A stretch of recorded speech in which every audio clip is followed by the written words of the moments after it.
Ia masuk ke pegadaian. Ia mengeluarkan sebuah tas kulit dan menyerahkannya kepada orang tua itu. Orang tua itu membukanya dan melihat, "Oh Tuhan, di dalamnya terdapat batu akik biru senilai ratusan juta dolar." Melihat permata yang indah ini, orang tua itu tertegun. Kemudian dengan lembut ia menutup bungkusan itu. Dia bilang dia tidak punya uang sebanyak itu. Anehnya, pria itu tidak menginginkan uangnya. Ia menoleh dan berjalan pergi. Orang tua itu bingung. Ia meraih bungkusan itu dan mengejarnya. Pria itu hanya memberikan sedikit dorongan pada bungkusan itu. Kemudian ia bahkan tidak melihat ke belakang. Dia berjalan langsung keluar, tetapi di depan pintu, ia dengan ramah mengangkat tangannya untuk menyapa seorang kepala kayu. Detik berikutnya, kepala kayu itu bergerak sedikit, dan kemudian, pria itu pergi. Orang tua yang telah mendapatkan penawaran, pergi keluar untuk melihat pria itu pergi. Tetapi pria itu sudah pergi, dan kemudian, orang tua itu berpaling kepada kepala kayu, tersenyum seperti anak kecil, tapi dengan udara yang jahat, itu membuat punggung Anda tergelitik. Tidak mengetahui bahwa sesuatu yang tak terduga akan terjadi. Saat orang tua itu berjalan perlahan-lahan ke dalam toko, tiba-tiba, seorang kubu berambut panjang muncul di toko. Dia mengenakan jaket denim, dan senapan di tangannya. Pria itu disebut raja. Sebelum orang tua itu bisa bereaksi, anak laki-laki gemuk di belakangnya menutup pintu dengan cepat, dengan 8 coklat di tangannya, tertawa dengan sombong. Kemudian pria kurus lainnya, keluar dari ruangan dengan bir di tangannya. Kemudian King mengerahkan senjatanya ke orang tua itu. Sekarang nyawa orang tua itu berada di ujung tanduk.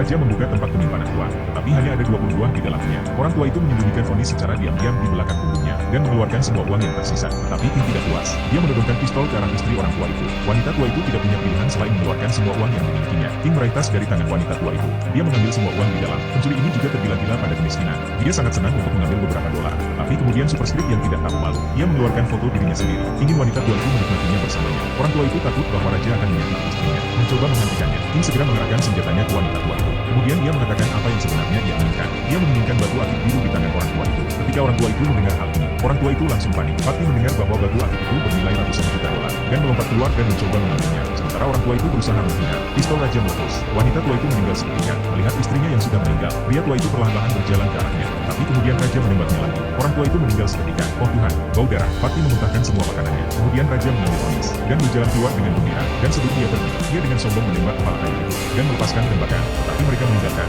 Odin Chief sedang bergerak lagi. Balas dendam akan segera dimulai. Ia perlahan-lahan mengangkat kakinya, menggerakkan tangan yang memegang kapak, mencabut sedikit cat merah dengan tangannya, dan perlahan-lahan mengoleskannya pada wajahnya. Kemudian ia membuka matanya. Ia meraung ke langit.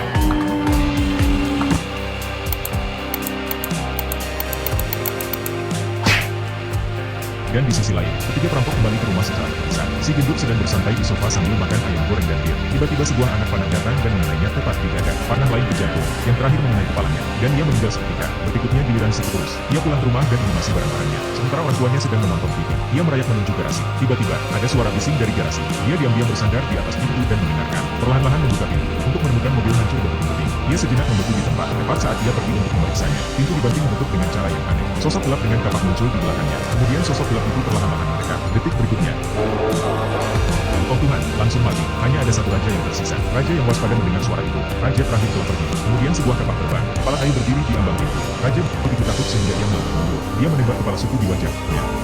Tapi kepala suku tidak terluka. Chambiao bersembunyi di kamar mandi. Ia mencoba melarikan diri dengan memecahkan jendela. Tapi sebuah tangan menembus dinding. Ia menjambak rambut raja. Kemudian pisau itu turun. Hari berikutnya, orang India yang menjual onis terbangun dan melihat bahwa onis yang telah diberikannya kemarin telah kembali. Pria itu bingung. Ia pergi ke toko gadai untuk menemukan kepala kayu dengan segenggam rambut di tangannya. Memandang langit dengan anggun, dan pria itu tampaknya memahami segalanya. Apa yang bukan miliknya, tidak